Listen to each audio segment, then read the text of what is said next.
ನಮಸ್ಕಾರ ಎಲ್ಲರಿಗೂ. ಈ ಒಂದು ವಿಡಿಯೋದಲ್ಲಿ ಸಿವಿಲ್ ಪೊಲೀಸ್ ಕಾನ್ಸ್ಟೇಬಲ್ ಆಲ್ ಟಿಕೆಟನ್ನು ಡೌನ್ಲೋಡ್ ಮಾಡೋದು ಯಾವ ರೀತಿ ಅಂತ ತಿಳಿಸ್ಕೊಡ್ತಾ ಇದ್ದೀನಿ. ನೀವೇನಾದರೂ ಈ ಒಂದು ಪಿ ಸಿಗೆ ಅಪ್ಲೈ ಮಾಡಿದರೆ ಆ ಒಂದು ಎಕ್ಸಾಮ್ ಆಲ್ ಟಿಕೆಟನ್ನು ಯಾವ ರೀತಿ ಡೌನ್ಲೋಡ್ ಮಾಡೋದು ಮೊಬೈಲ್ ಮೂಲಕ ಅಂತ ತಿಳಿಸ್ಕೊಡ್ತೀನಿ. ಕೇವಲ 2 ನಿಮಿಷದಲ್ಲೇ ಈ ಒಂದು ಆಲ್ ಟಿಕೆಟನ್ನು ನೀವು ಡೌನ್ಲೋಡನ್ನು ಮಾಡ್ಕೋಬೋದು ಮೊಬೈಲ್ ಮೂಲಕವೇ. ಬನ್ನಿ ಸ್ನೇಹಿತರೆ, ವಿಡಿಯೋನ ಸ್ಟಾರ್ಟ್ ಮಾಡೋಣ. ಈ ಒಂದು ಆಲ್ ಟಿಕೆಟನ್ನು ಡೌನ್ಲೋಡ್ ಮಾಡೋದು ಯಾವ ರೀತಿ ಅಂತ ತಿಳಿಸ್ಕೊಡ್ತಾ ಇದ್ದೀನಿ ಸ್ಟೆಪ್ ಬೈ ಸ್ಟೆಪ್ ಆಗಿ. ಮೊದಲಿಗೆ ಗೂಗಲ್ ಸರ್ಚನ್ನು ಓಪನ್ ಮಾಡ್ಕೊಳ್ಳಿ. ಮಾಡ್ಕೊಂಡಾಗ KE ಅಂತ ಸರ್ಚ್ ಮಾಡಿ. ಅಧಿಕೃತವಂತ website Karnataka examination authority. Click ಮಾಡ್ಕೊಂಡಾಗ ನಿಮಗೆ ಈ ರೀತಿ ಬರುತ್ತೆ. ಫಸ್ಟ್ ಲಿಂಕು ಓಪನ್ ಮಾಡ್ಕೊಳ್ಳಿ. ಮಾಡ್ಕೊಂಡಾಗ ನಿಮಗೆ ರೈಟ್ ಸೈಡಲ್ಲಿ ಮೇಲ್ಗಡೆ 3 ಗೆರೆ ಕಾಣ್ತಾ ಇದೆಯಲ್ಲ, ಈ ಒಂದು ಗೆರೆ ಮೇಲೆ ಕ್ಲಿಕ್ ಮಾಡ್ಕೊಳ್ಳಿ. ಮಾಡ್ಕೊಂಡಾಗ ನಿಮಗೆ ಇಲ್ಲಿ ಹೋಮ್ ಅಂತಿದೆ ನೋಡಿ, ಹೋಮ್ ಮೇಲೆ ಕ್ಲಿಕ್ ಮಾಡ್ಕೊಳ್ಳಿ.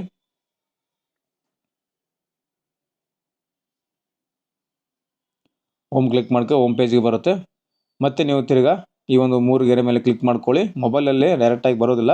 ಸೊ ರೈಟ್ ಸೈಡಲ್ಲಿ ಕ್ಲಿಕ್ ಮಾಡ್ಕೊಂಡು ನಿಮಗೆ ಈ ರೀತಿಯಾಗಿ ಬರುತ್ತೆ. ಇಲ್ಲಿ ನೇಮಕಾತಿ ಅಂತ ಬರುತ್ತೆ, ಒಂದು ನೋಡಿ, ನೇಮಕಾತಿ ಅಂತ ಒಂದು ಆಪ್ಷನ್ ಇದೆ. ಇದ್ರ ಮೇಲೆ ಕ್ಲಿಕ್ ಮಾಡ್ಕೊಳ್ಳಿ. ಕ್ಲಿಕ್ ಮಾಡ್ಕೊಂಡು ನಿಮಗೆ ಇದರಲ್ಲಿ ಸಿವಿಲ್ ಪೊಲೀಸ್ ಕಾನ್ಸ್ಟೇಬಲ್ ನೇಮಕಾತಿ ಅಂತ ಒಂದು ಆಪ್ಷನ್ ಇದೆ. ಅದ್ರ ಮೇಲೆ ಕ್ಲಿಕ್ ಮಾಡ್ಕೊಳ್ಳಿ. ಇಲ್ಲಿದೆ ನೋಡಿ, ಸಿವಿಲ್ ಪೊಲೀಸ್ ಕಾನ್ಸ್ಟೇಬಲ್ ಅಂತ. ಇದ್ರ ಮೇಲೆ ಕ್ಲಿಕ್ ಮಾಡ್ಕೊಳ್ಳಿ. ಕ್ಲಿಕ್ ಮಾಡ್ಕೊಂಡಾಗ 2 ರೀತಿ ಬರುತ್ತೆ. ಸಿವಿಲ್ ಪೊಲೀಸ್ ಕಾನ್ಸ್ಟೇಬಲ್ RPC ಮತ್ತು KK ಅಂತ ಬರುತ್ತೆ. HK ಮತ್ತು ನಾನ್ HK 2 ಪೋಸ್ಟ್ ಇಲ್ಲಿ ನಿಮಗೆ ಕೊಟ್ಟಿದೆ ನೋಡಿ. KK ಅಂದರೆ ಕಲ್ಯಾಣ ಕರ್ನಾಟಕ, ಅಂದರೆ HK ಭಾಗದ್ದು. RPC ಅಂದರೆ ನಾನ್ ಕಲ್ಯಾಣ ಕರ್ನಾಟಕ ಭಾಗದ್ದು. ಸೊ ಇದರಲ್ಲಿ ಯಾವುದನ್ನು ಒಂದನ್ನು ನೀವು ಕ್ಲಿಕ್ ಮಾಡ್ಕೊಳ್ಳಿ.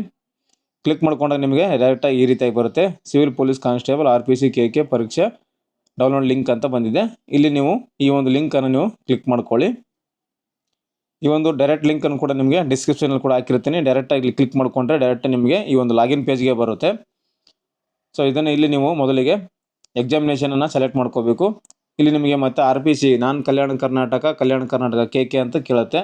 ಸೊ ಯಾವ ಪೋಸ್ಟಿಗೆ ಅಪ್ಲೈ ಮಾಡಿದ್ದೀರಾ ನೀವು, RPCಗೆ ನಾನ್ ಕಲ್ಯಾಣಕ್ಕೆ ಮಾಡಿದ್ದೀರಾ ಅಥವಾ ಕಲ್ಯಾಣ ಕರ್ನಾಟಕ ಪೋಸ್ಟಿಗೆ ಮಾಡಿದ್ದೀರಾ ಅಂತ ನಿಮಗೆ ಗೊತ್ತಿರಬೇಕು. ಸೊ ಇದನ್ನು ನೋಡಿಕೊಂಡು ನೀವು ಸೆಲೆಕ್ಟನ್ನು ಮಾಡ್ಕೊಳ್ಳಿ. ಮಾಡ್ಕೊಂಡ ನಂತರ ಅಪ್ಲಿಕೇಶನ್ ನಂಬರ್ ಕೇಳುತ್ತೆ. ನಿಮ್ಮ ಒಂದು ಅಪ್ಲಿಕೇಶನ್ ನಿಮ್ಮಲ್ಲಿ ಇರುತ್ತೆ. ಆ ಒಂದು ಅಪ್ಲಿಕೇಶನ್ ನಂಬರನ್ನು ನೋಡಿಕೊಂಡು ಇಲ್ಲಿ ಎಂಟರನ್ನು ಮಾಡ್ಕೊಳ್ಳಿ. ಅದಾದ ನಂತರ ಇಲ್ಲಿ ಅಭ್ಯರ್ಥಿ ಹೆಸರು ಕೇಳುತ್ತೆ. ಅಪ್ಲಿಕೇಶನ್ ಹಾಕುವಾಗ ನಂಬರ್ ಏನಿರುತ್ತೆ ಅಪ್ಲಿಕೇಶನಲ್ಲಿ ನೋಡಿಕೊಂಡೇ ಇಲ್ಲಿ ಎಂಟರ್ ಮಾಡ್ಕೊಳ್ಳಿ. ಅದಾದ ನಂತರ ಇಲ್ಲಿ ಕಾಣ್ತಾ ಇರುವಂಥ ಕ್ಯಾಪ್ಚರ್ ಕೋಡ್ ಏನಿದೆಯಲ್ಲ, ಈ ಒಂದು ಕ್ಯಾಪ್ಚರ್ ಈ ಒಂದು ಬಾಕ್ಸಲ್ಲಿ ಎಂಟರ್ ಮಾಡ್ಕೊಳ್ಳಿ. ಮಾಡ್ಕೊಂಡ ನಂತರ ಇಲ್ಲಿ ಸಬ್ಮಿಟ್ ಅಂತಿದೆ ನೋಡಿ, ಈ ಒಂದು ಸಬ್ಮಿಟ್ ಬಟನ್ ಮೇಲೆ ಕ್ಲಿಕ್ ಮಾಡಿ. ನಿಮಗೆ ಈ ರೀತಿಯಾಗಿ ಬರುತ್ತೆ. ಆಲ್ರೆಡಿ ಓಪನ್ ಆಗುತ್ತೆ. ಕ್ಯಾಂಡಿಡೇಟ್ ಡೀಟೇಲ್ಸ್ ಬರುತ್ತೆ. ಇಲ್ಲಿ ಫೋಟೋ ಇರುತ್ತೆ. ಯಾವುದು ಫೋಟೋ ಅಪ್ಲೋಡ್ ಮಾಡಿರ್ತಾರೆ ಆ ಫೋಟೋ ಇಲ್ಲಿ ಕಾಣುತ್ತೆ. Candidate name, application number, rule number, date of birth ಬಂದಿರುತ್ತೆ. ನಿಮಗೆ ಕೆಳಗಡೆ ಸ್ಕ್ರಾಲ್ ಡೌನ್ ಮಾಡ್ಕೊಂಡಾಗ ನಿಮಗೆ ಎಕ್ಸಾಮ್ ಸೆಂಟರ್ ಇಲ್ಲಿದೆ. ಅಡ್ರೆಸ್ ಏನಂತ ನಿಮಗೆಲ್ಲ ಇಲ್ಲಿ ತೋರಿಸುತ್ತೆ. ಫಸ್ಟ್ ಪೇಪರ್ ಬಂದು ಜನರಲ್ ನಾಲೆಜು. ಡೇಟ್ ಬಂದು ಆಗಸ್ಟ್ 2ನೇ ತಾರೀಕು ಇದೆ, ಸಂಡೇ ದಿನ ಬೆಳಗ್ಗೆ 10:30ಕ್ಕೆ ಎಕ್ಸಾಮ್ ನಡೀತಾ ಇದೆ. ಇಲ್ಲಿ ನಿಮಗೆ ಎಕ್ಸಾಮ್ ಸೆಂಟರ್ ಕೂಡ ನಿಮಗೆ ಇಲ್ಲಿ ಕೊಟ್ಟಿದ್ದಾರೆ. ಇಲ್ಲಿ ಕೆಳಗಡೆ ಒಂದು ಆಪ್ಷನ್ ಇದೆ ನೋಡಿ, ಡೌನ್ಲೋಡ್ ಅಡ್ಮಿಟ್ ಕಾರ್ಡ್ ಅಂತ. ಈ ಒಂದು ಡೌನ್ಲೋಡ್ ಅಡ್ಮಿಟ್ ಕಾರ್ಡ್ ಕ್ಲಿಕ್ ಮಾಡಿಕೊಂಡೆ ನಿಮಗೊಂದು PDF ಡೌನ್ಲೋಡ್ ಆಗುತ್ತೆ. ಆ ಒಂದು PDF ಅನ್ನು ಒಂದು ಕಾಪಿ ನೀವು ಪ್ರಿಂಟ್ ತಗೋಬೇಕು, ಮತ್ತು ಒಂದು ಕಾಪಿ ನೀವು ಫೋನಲ್ಲಿ ಇಟ್ಕೋಬೇಕಾಗುತ್ತೆ. ಈಗ ಡೌನ್ಲೋಡ್ ಅಂತ ಕೊಡ್ತಾ ಇದ್ದೀನಿ ನೋಡಿ. ಡೌನ್ಲೋಡ್ ಮಾಡಿರುವಂಥ ಆಲ್ ಟಿಕೆಟನ್ನು ನಿಮಗೆ ಇವಾಗ ನೋಡ್ತಾ ಇದ್ದೀರಾ. ಈ ರೀತಿಯಾಗಿ ಬರುತ್ತೆ. ನಿಮ್ಮ ಒಂದು ನೋಂದಣಿ ಸಂಖ್ಯೆ, ಅಭ್ಯರ್ಥಿ ಹೆಸರು, ಇಲ್ಲಿ ಅಪ್ಲಿಕೇಶನ್ ನಂಬರು, QR ಕೋಡ್ ಬಂದಿರುತ್ತೆ. ಸೊ QR ಕೋಡ್ ಇಲ್ಲಿ ನಿಮಗೆ ಆಧಾರ್ ಕಾರ್ಡ್ ಇರುವಂಥ ಫೋಟೋ ಬಂದಿದೆ. ಅಪ್ಲೋಡ್ ಮಾಡಿರುವಂಥ ಫೋಟೋ ಕೂಡ ನಿಮಗೆ ಇಲ್ಲಿ ಶೋ ಆಗ್ತಾ ಇದೆ.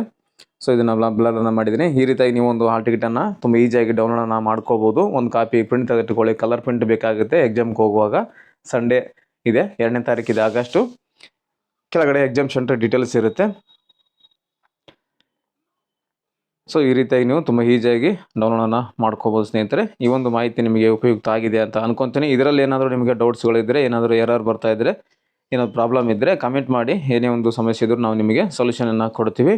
ನೆಕ್ಸ್ಟ್ ವಿಡಿಯೋದಲ್ಲಿ ಮತ್ತೊಂದು ಉಪಯುಕ್ತ ಮಾಹಿತಿಯೊಂದಿಗೆ ನಿಮ್ಮನ್ನು ಭೇಟಿ ಆಗ್ತೀನಿ. ಅಲ್ಲಿವರೆಗೂ ನಮ್ಮ ವಿಡಿಯೋಸನ್ನು ನೋಡ್ತಾ ಇರಿ, ಸಪೋರ್ಟ್ ಮಾಡಿ ಅಂತ ಹೇಳ್ತಾ ಥ್ಯಾಂಕ್ಸ್ ಫಾರ್ ದ ವಾಚಿಂಗ್.